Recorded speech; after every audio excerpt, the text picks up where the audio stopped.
저는 초등학교 3학년 때까지 안양에서 학교를 다녔습니다. 그 학교는 광복 기념으로 1945년도에 지어진 곳이었는데요.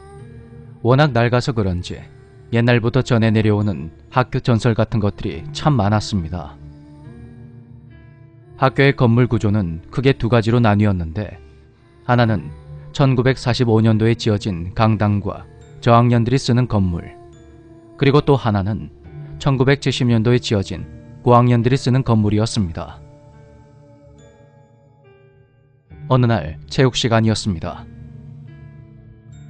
당시 3학년이었던 저는 운동장에서 수업을 받고 있었죠. 그때 반 친구 2명이 화장실에 간다며 선생님께 허락을 받은 후 뛰어갔고 수업은 계속 진행되었습니다. 그런데 화장실에 갔던 두 친구가 하얗게 질린 얼굴로 뛰어와서는 화장실에 귀신이 있다고 하는 겁니다. 두 친구가 화장실에서 소변을 보다가 두 번째 칸에 있던 친구가 동요를 흥얼거렸는데 누군가 그걸 확실히 따라 불렀다는 거였죠. 수업을 마친 우리는 다 같이 화장실로 갔습니다. 첫 번째 칸은 아무 문제가 없었습니다. 그런데 두 번째 칸 앞에서 아까 그 친구가 불렀다던 동요를 흥얼거리자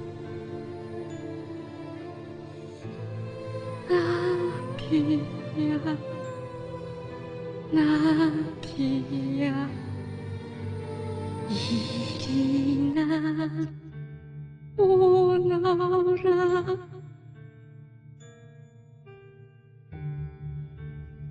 몇 초 후에 노래를 따라 부르는 듯한 누군가의 목소리가 화장실 전체를 메우는 겁니다.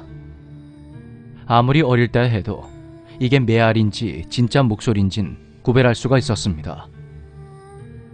우린 비명을 지르며 밖으로 뛰쳐나갔고 그날의 일은 아이들의 입에서 입을 타고 삽시간에 퍼져나갔습니다. 그로부터 얼마 후에 전 이사와 동시에 전학을 가게 되었습니다. 그때는 휴대폰도 없었고 친구들의 연락처를 적어둔 종이도 잃어버리는 바람에 제가 고등학생이 될 때까지 그 일을 까맣게 잊고 지냈죠. 그러던 어느 날 당시 유행했던 랜덤 채팅 어플을 통해서 그 학교 동창을 만나게 되었습니다. 그 친구는 제가 전학을 간 이후의 학교 상황을 알려줬습니다. 교장 선생님의 지시하에 결국은 문제의 그 남자 화장실을 완전히 갈아엎어버리고 리모델링을 했다는데요.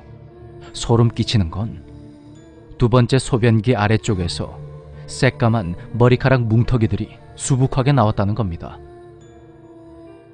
제가 전학을 간 후에도 한동안 귀신에 대한 소문이 끊이지 않았다 하더군요. 동창과 대화를 마친 후 인터넷으로 그 학교 이름을 검색해 봤는데 몇십 년 전에 수학여행을 가던 학생들이 탄 배가 침몰하는 사고로 수십 명이 사망했다는 기사를 발견했습니다. 그 사고 때문에 학교가 이름을 한번 바꾸기도 했다는데 학교를 떠도는 기이한 목격담과 괴담 같은 것들이 아마 그 사건과 어떠한 관련이 있지 않을까 하는 생각이 듭니다.